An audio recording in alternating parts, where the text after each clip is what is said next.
Nama tim boleh jelek, tapi warna mobil harus keren. Itulah yang tergambarkan dari peluncuran mobil perdana dari tim Visa Cash Up RB atau Racing Bulls hari Jumat kemarin. Tim yang musim lalu bernama AlphaTauri ini sukses memberikan semacam penyegaran mata terhadap fans-fans F1 yang sudah lelah dengan kesan gelap yang dibawa oleh mobil baru tim-tim lain. Sasis yang diberi nama V-Carb One tersebut tampil sangat fresh dengan skema warna biru keunguan khas Toro Rosso dulu dan dipadukan dengan aksen merah dan putih. Meski dari depan posisi warna putihnya agak kurang sreg di mata, tapi dari samping mobil ini nggak ada obat cakepnya dan memberikan oase pemandangan di tengah nuansa hitam karbon yang menyerang livery F1 dalam 2 musim terakhir.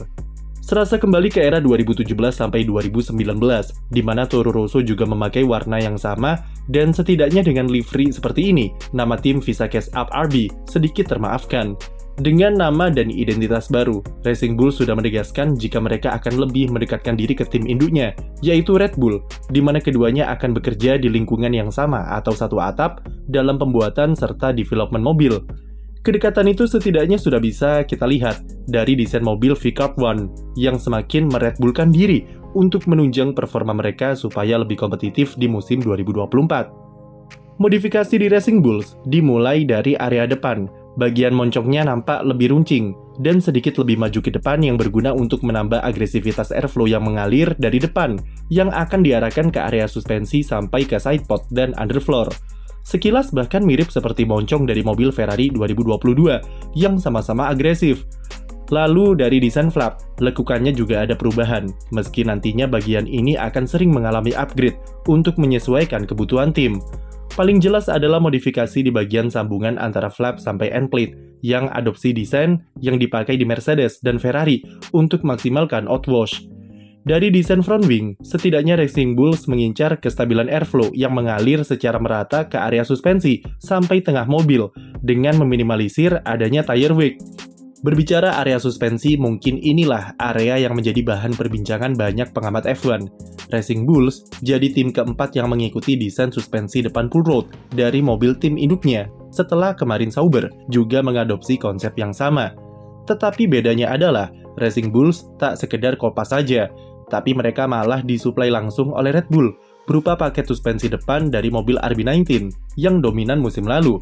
Tidak hanya disuplai komponen batang suspensinya saja, tapi termasuk ke komponen pir, peredamnya, sampai sistem mekanis serta hidroliknya juga dipasok langsung dan sama persis dengan yang ada di RB19.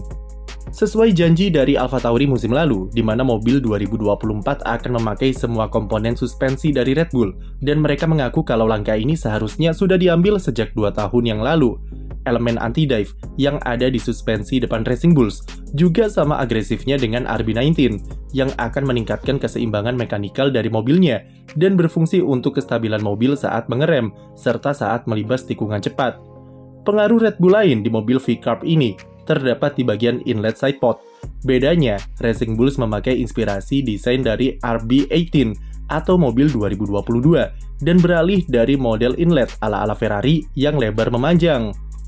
Sama seperti Sauber, fungsinya adalah untuk meminimalisir udara bocoran dari airflow yang masuk ke inlet dan memindahkan udara buangan itu ke atas sidepod supaya tidak mengganggu konstruksi airflow yang mengalir di bawahnya. Ubahan di inlet sidepod juga membuat area undercut yang berada di bawahnya menjadi sedikit lebih luas. Yang menarik dari Racing Bulls adalah bagaimana cara mereka memanajemen airflow di area undercut tersebut. Di mobil 2024, mereka mengadopsi desain dari Ferrari, yaitu dengan memakai turning surface yang agresif di bawah inlet. Salah satu keunggulan dari model undercut seperti ini adalah downforce yang dihasilkan menjadi lebih optimal, meski tantangannya adalah bagaimana mereka menciptakan level downforce yang konsisten dan stabil di segala tikungan. Ferrari kesulitan dalam hal tersebut, namun menariknya adalah desain turning surface ini dipakai oleh Racing Bulls. Meski dalam penerapannya memang tidak seagresif Ferrari dan masih ada unsur atau pengaruh model undercut Red Bull di sana. Bagian samping sidepod dibuat sedikit lebih lebar untuk menambah luas area permukaan di atasnya, yang mengusung konsep downwash water slide. Secara desain, Racing Bulls masih mempertahankan lekukan sidepod yang sama seperti update AlphaTauri di GP Singapura, dan terbukti memang ampuh dalam melakukan separasi airflow, persis dengan yang ada di mobil Red Bull. Apakah ini merupakan bocoran dari bagaimana desain RB20 nanti seperti apa? Ya, bisa jadi. Bagian floor kabarnya belum fix, dan kemungkinan besar kita akan melihat paket floor yang baru saat mobilnya debut di tes pramusim Bahrain. Suspensi belakang masih membawa desain pushrod yang sama seperti musim lalu, yang memakai konsep dan disuplai langsung dari mobil RB19. Wishbone atas bagian depan nampak dipasang lebih rendah daripada wishbone atas di belakangnya, yang menandakan adanya elemen anti-lift untuk menjaga kestabilan mobil saat akselerasi. Sementara untuk bagian engine cover dan sayap belakang masih relatif sama dengan mobil musim lalu karena desain gearbox serta cooling system yang memang tidak berubah. Secara overall, walaupun hubungan antara V-Carb dan Red Bull ini sangat dekat dan development mobilnya dikerjakan di bawah satu atap, tetapi mereka masih bisa memelihara identitas desain aerodinamikanya dengan baik. Pengaruh terbesar Red Bull hanya di bagian susunan suspensi yang memang jadi salah satu faktor dominannya Max Verstappen musim lalu, dan kita tahu jika Adrian Newey lah yang mendesain area suspensi tersebut secara langsung. Musim lalu meskipun sempat menghuni posisi juru kunci selama berbulan-bulan, tetapi dengan serangkaian upgrade yang diluncurkan sejak GP Singapura dan GP Amerika Serikat mampu mengubah nasib tim asal Faenza ini untuk merangkak naik ke posisi 8 konstruktor dalam waktu 2 bulan saja. Performa puncak mereka ada di balapan pamungkas di GP Abu Dhabi, di mana Yuki Tsunoda mampu bersaing kompetitif di 5 besar dan sempat memimpin balapan. Di Abu Dhabi, AlphaTauri diklaim sebagai mobil dengan kecepatan terbaik di tikungan lambat, yang menunjukkan kalau R&D di tim mereka cukup jitu dalam mengidentifikasi masalah dan menjadikannya sebagai salah satu kekuatan di mobilnya. Dan dengan desain mobil yang masih membawa konsep yang sama, kami berharap jika Racing Bulls bisa mengulang performa menjanjikan yang ditampilkan selama 5 balapan penutup tahun lalu. Semua tim akan mengalami peningkatan performa, dan persaingan akan jadi semakin ketat di 2024. Peralihan dari AlphaTauri ke Racing Bulls dikatakan adalah sesuatu yang akan mengubah nasib tim ini di masa depan dengan makin eratnya keterikatan mereka bersama Red Bull. Saking eratnya, tim lain sampai curiga dan meminta FIA untuk meningkatkan pengawasan terhadap keduanya. Struktur manajemen baru yang memberikan penyegaran di internal tim dengan hadirnya Peter Bayer sebagai CEO dan Lauren Makis sebagai tim prinsipal. Baru-baru ini Racing Bulls juga merekrut mantan direktur teknis FIA, yaitu Tim Goss yang diplot sebagai Chief Technical Officer, dan yang paling mengejutkan adalah Alan Permay yang hijrah setelah dipecat oleh Alpine. Susunan pembalap mereka juga cukup oke, dengan Yuki Tsunoda yang makin matang dan sudah memasuki musim keempatnya di F1.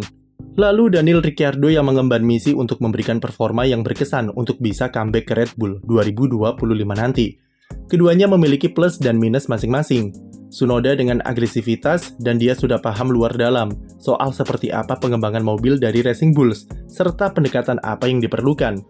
Masalahnya adalah pembalap Jepang ini masih belum bisa mengendalikan temperamennya ketika ada di situasi sulit dan cenderung gerusak-gerusuk.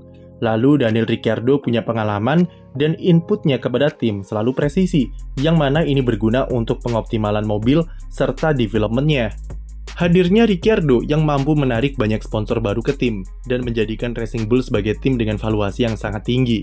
Kekurangannya adalah pembalap Australia ini masih berada di dalam fase mencari jati dirinya yang hilang setelah menjalani 2 musim di McLaren yang merusak talentanya. Tahun lalu memang dia berhasil tampilkan performa terbaiknya di Meksiko, tetapi secara overall, Ricciardo masih inkonsisten dan belum bisa kalahkan Tsunoda. Untuk sekarang, target Racing Bulls dengan proses rebranding dan perubahan pendekatan tim ini adalah minimal bisa tembus ke 6 besar dan mencapai konsistensi yang diharapkan untuk bersaing di 10 besar secara reguler. Dengan tim sedominan Red Bull di balik layar yang memberikan dukungan penuh, V-Carb tidak bisa menanggung malu lagi dan bernasib berkebalikan dengan tim induknya seperti awal musim lalu. Jadi bagaimana menurut kalian mobil Racing Bulls yang baru ini? Cakep atau biasa saja? Tulis di komentar dan jangan lupa beri like dan subscribe untuk konten F1 lainnya.